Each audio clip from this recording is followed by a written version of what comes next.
નમસ્કાર, આપ જોઈ રહ્યા છો યુટીસી ન્યૂઝ. વડોદરા મહાનગરપાલિકાની ચૂંટણી સંપન્ન થઈ ગઈ છે અને આ ચૂંટણી બાદ જે કોર્પોરેટરો હવે જીત્યા છે, હવે વડોદરા મહાનગરપાલિકા તરફ સૌ કોઈ જોઈ રહ્યા છે કે કોને કયા પદ મળશે અને આ પદ કેવી રીતે મળશે, તેની પ્રક્રિયા શું હશે, એની પર આજે આપણે ચર્ચા કરીશું. આપણી સાથે ચિંતનભાઈ દેસાઈ છે, જેઓ સભા સેક્રેટરી છે, અને તેમની પાસે જાણીશું કે હવે આ પ્રક્રિયા કયા દોરમાં જશે, કે કેવી રીતે વડોદરા શહેરને નવા મેયર મળશે, સ્થાયીના અધ્યક્ષ મળશે અને કોની શું ભૂમિકા હશે.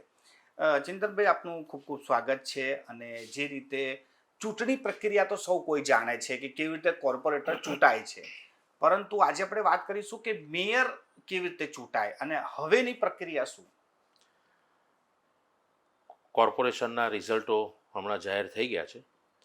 આ રિઝલ્ટો જાહેર થયા બાદ વડોદરા મહાનગરપાલિકાનું જે ચૂંટણી વિભાગ છે એ ગુજરાત ચૂંટણી વિભાગને અહીંના રિઝલ્ટોની કોપી મોકલશે અને ગુજરાત સરકાર એને ગેઝેટમાં પ્રસિદ્ધ કરશે. ગેઝેટમાં પ્રસિદ્ધ થયા બાદ જ સામાન્ય સભાની મિટિંગ બોલાવવાની હોય છે. એટલે એક વખત ગેઝેટમાં પ્રસિદ્ધ થયા બાદ માન્ય મ્યુનિસિપલ કમિશનર શ્રી પ્રથમ મિટિંગ બોલાવશે અને એ મિટિંગમાં જે એજન્ડાના વિષયો છે એ 3 વિષયો હશે. એક તો મેયરની ચૂંટણી, ડેપ્યુટી મેયરની ચૂંટણી અને સ્થાયી સમિતિના 12 સભ્યોનું પસંદગી. હવે 2016 પછી એક નવો એમાં કાયદામાં નાનો સુધારો આવ્યો છે અને એ સુધારા અનુસાર જેવી રીતે ચૂંટણીમાં આપણે ફોર્મ ભરતા હોય છે તે રીતે જ માન્ય મ્યુનિસિપલ કમિશનર શ્રીએ પહેલી મિટિંગનું અધ્યક્ષ સ્થાન મેળવશે અને અધ્યક્ષ સ્થાન મેળવ્યા બાદ તેઓ ફોર્મ આપશે. જે પણ મેયર જેને ચૂંટણી લડવાની છે મેયરની, એ ફોર્મ ફિલઅપ કરી આપશે. ફોર્મ મળ્યા પછી એને પરત ખેંચવાનો પણ સમય આપવામાં આવશે. પરત ખેંચ્યા બાદ એને જો એકથી વધુ હશે તો એને આલ્ફાબેટિકલમાં ગોઠવીને એની જાહેરાત કરવામાં આવશે અને પછી એનું પર હાથ ઊંચો કરીને મતદાન કરવામાં આવશે. પરંતુ જો એક જ જણનું ફોર્મ આવે તો એ સીધો વિજેતા જાહેર થશે. તો આ રીતે મેયરની ચૂંટણી થશે. મેયરની ચૂંટણી થયા બાદ મેયર શ્રી અધ્યક્ષ સ્થાન સંભાળશે અને પછી મેયર બેઠા પછી એ જ પદ્ધતિ પ્રમાણે ડેપ્યુટી મેયરશ્રીનું ઇલેક્શન કરશે. એમાં પણ ફોર્મ ભરવું, ફોર્મને ચકાસવું, ફોર્મના પરત ખેંચવાનો સમય આપવો અને જે મેયરની ચૂંટણીમાં જે પ્રક્રિયા થઈ એ પૂરેપૂરી પ્રક્રિયા અમે ડેપ્યુટી મેયરનામાં પણ કરીશું. અને એમાં પણ એક ફોર્મ આવે તો ડેપ્યુટી મેયરને પણ અમે ઘોષિત નામ થશે એટલે ડેપ્યુટી મેયર પણ એમનું સ્થાન ઉપર લેશે. ત્યારબાદ મેયરશ્રી સ્થાયીના 12 સભ્યોના નામોની જાહેરાત કરશે. આમ સ્થાયી સમિતિનું તે સમયે કામ પૂર્ણ થશે. એ સ્થાયી સમિતિ બરખાસ્ત થઈ જશે, સામાન્ય સભા બરખાસ્ત થઈ જશે. સામાન્ય સભાની આ પ્રક્રિયા પૂર્ણ થયા બાદ તરત જ સ્થાયી સમિતિ અમે બોલાવીશું અને એ સ્થાયી સમિતિમાં સ્થાયી સમિતિના અધ્યક્ષ, આ જે 12 સભ્યોની નિયુક્તિ થઈ છે એ પૈકી એકને સ્થાયી સમિતિના અધ્યક્ષ તરીકે નિયુક્ત કરવાનું એક કામનું ત્યાં ઠરાવ થશે. આમ આખી પ્રક્રિયા આ રીતે પૂર્ણ થશે. સિદ્ધભાઈ, વડોદરા શહેર હવે ઇંતજાર કરી રહ્યો છે, તેને નવા મેયર મળશે, તો આ પ્રક્રિયાની કોઈ સમય મર્યાદા હોય છે કે કેટલા સમય પર આ પ્રક્રિયા પૂર્ણ કરી લેવાની હોય છે? કોઈ એવું સમય છે કે આટલા દિવસમાં વડોદરા શહેરને નવા મેયર મળી જશે? કાયદામાં એવું કોઈ સ્પેસિફિક સમય મર્યાદાથી બાંધવામાં નથી આવ્યા, પરંતુ શક્ય હોય એટલું વહેલું એ એના નિર્ણયો કરવાના હોય છે.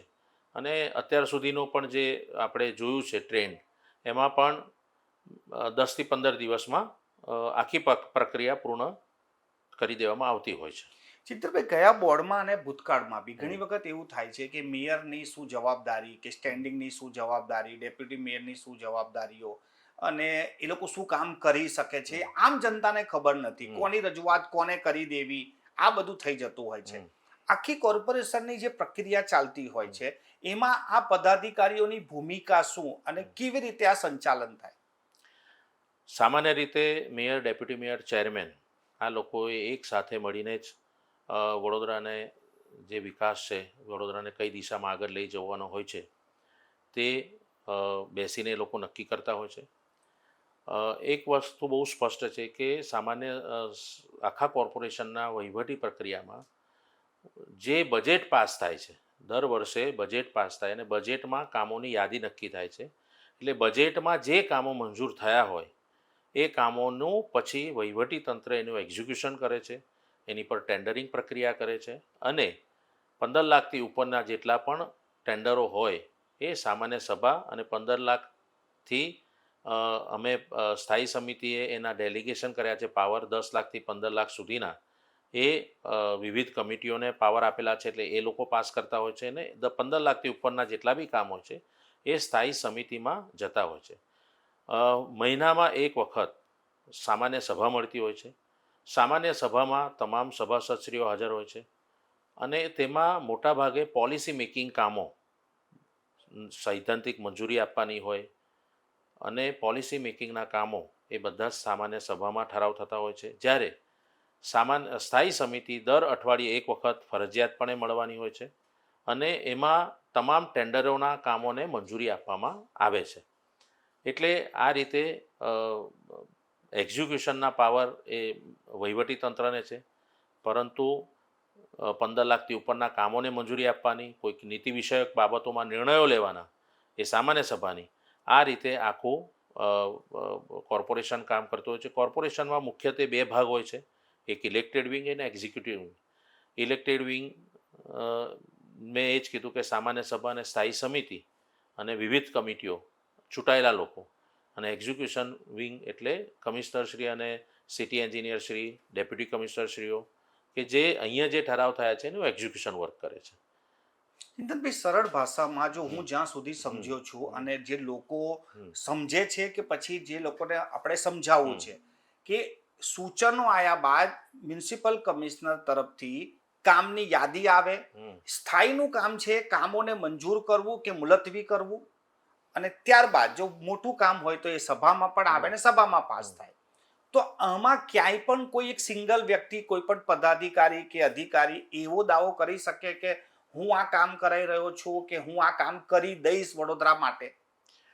કોર્પોરેશનમાં કલેક્ટિવ વર્ક હોય છે. એમાં કોર્પોરેટરો જે પણ ચૂંટાઈને આવે છે એ લોકોનો પણ એટલો જ મહત્ત્વનો ભાગ છે.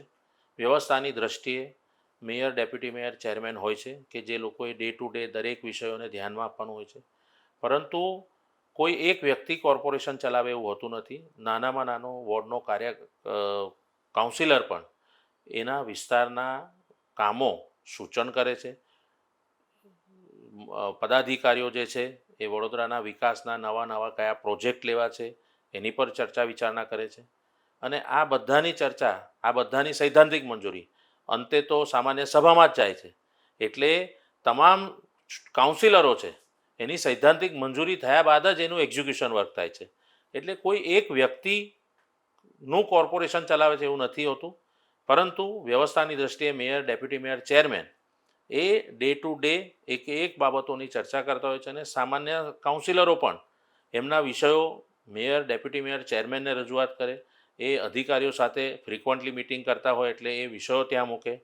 કાઉન્સિલરો પણ ડાયરેક્ટ કમિશનરશ્રીને પોતાના સૂચનો આપી શકે છે. કાઉન્સિલરો એમના વિસ્તારના ઝોનના કાર્યપાલક ઇજનેર, વોર્ડના ડેપ્યુટી એન્જિનિયરો એ લોકો સાથે સતત સંપર્કમાં હોય છે.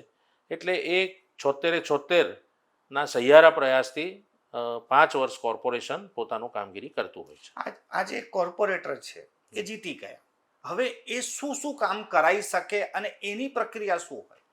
કોર્પોરેટરો એક તો પોતાના વિસ્તારના જે પણ નાના મોટા પ્રશ્નો છે એમાં પણ બે વિષય છે, એક ટૂંકા ગાળાના પ્રશ્નો, એક લાંબા ગાળાના પ્રશ્નો. કે જે વિસ્તારમાં પાણીની સમસ્યા હોય, ડ્રેનેજની, એ લાંબા ગાળાની હોય, જેમાં મોટા ખર્ચા હોય. તો એ વિસ્તારના ડેપ્યુટી એન્જિનિયરો, ઝોનના એક્ઝિક્યુટિવ એન્જિનિયર સાથે મળીને આગામી બજેટમાં એ કામો લેવાય, એનું એક્ઝિક્યુશન થાય અને વિસ્તારના પ્રોબ્લેમ સોલ્વ થાય. એ જ રીતે 26-27ના બી બજેટ તૈયાર થઈ ગયું છે, તો એ બજેટનો હવે લઈને એ લોકો અભ્યાસ કરશે અને એમના વિસ્તારના કામોને એક્ઝિક્યુશન કરવા માટેનું કામ કરશે.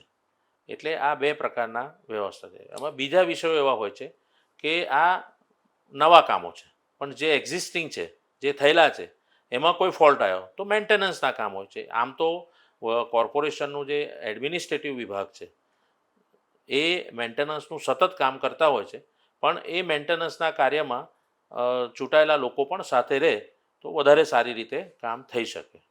અને એક સવાલ એ છે કે લોકો એવી ચર્ચા કરે છે કે જે સત્તા પક્ષના કાઉન્સિલર હોય અને વિપક્ષના કાઉન્સિલર હોય, વિપક્ષના કાઉન્સિલરોના કામ ના થાય. તમે એઝ એ જે સભા સેક્રેટરી તરીકે એવું હોય છે ખરું કે પછી બધાના રાઇટ્સ બરાબર જ છે? આટલા 20 વર્ષના અનુભવમાં મેં ક્યારેય જોયું નથી કે સત્તા પક્ષ ને વિપક્ષ બધાના જ કામ થાય છે. એટલે મેં પહેલાં પણ કીધું કે 76 કાઉન્સિલરોનું આ કલેક્ટિવ એફર્ટ્સથી વડોદરાનું 5 વર્ષનું આ કામ થતું હોય છે. એટલે એમાં કોઈ વિપક્ષ કે સત્તા પક્ષના કામ ન થાય એવું હોતા નથી. તમામના કામો થાય છે જ. બજેટ વખતે તમામના સૂચનો પણ લેવામાં આવે છે. અમારા એક્ઝિક્યુટિવ એન્જિનિયરો, ડેપ્યુટી એન્જિનિયરો તમામ કાઉન્સિલરોને સાથે મળીને એમના સૂચનો મેળવે છે. એના આધારે એ જ પછી એકાઉન્ટમાં જાય છે. કમિશનર લેવલે એ કામોની ચર્ચા થાય છે. એટલે તમામના કામો થાય છે. એટલે એમાં સત્તા પક્ષ ને વિપક્ષના કામો ન થાય એવું કોઈ ભેદભાવ હોતો નથી. બધાના સાથે જ સમ રીતે જ કામ થતા હોય છે. ચિંતનભાઈ, એક મેયરથી જોડાયેલો એક સવાલ છે કે શું આ વખતે કોઈ કેટેગરીના મેયર છે, પુરુષ, મહિલા, કોઈ જાતિ, એવું કંઈ હોય છે? ગુજરાત સરકારનું જે નોટિફિકેશન બહાર પડ્યું છે એમાં 2.5 વર્ષ એસસી અને ત્યારબાદ બીજા 2.5 વર્ષ ઓબીસી સ્ત્રીનું રિઝર્વેશન છે. એટલે એ પ્રમાણે એસસી કેટેગરીના વ્યક્તિને આ વખતે મેયર તરીકે બેસાડવામાં આવશે. અને આના બાદ 2.5 વર્ષ પછી ઓબીસી સ્ત્રી કેટેગરીના બેનને મેયર તરીકેનો જવાબદારી સોંપવામાં આવશે. ખૂબ ખૂબ આભાર અમારા સાથે ચર્ચા કરવા માટે. આ હતા Thank you. ચિંતનભાઈ દેસાઈ, સભા સેક્રેટરી. અને હવે વડોદરા શહેરની જનતા જે પોતાના મેયર કોણ બનશે તેનો ઇંતજાર કરી રહી છે, તો તેની પ્રક્રિયા પર આપણે વાત કરી છે. કોર્પોરેટરનું વર્ક શું હોય છે અને આ બોર્ડ બની ગયા પછી મ્યુનિસિપલ કમિશનર, સ્ટેન્ડિંગ કમિટીના ચેરમેન, મેયર અને ડેપ્યુટી મેયરની ભૂમિકા શું હોય છે તેની પર પણ આપણે ચર્ચા કરી છે.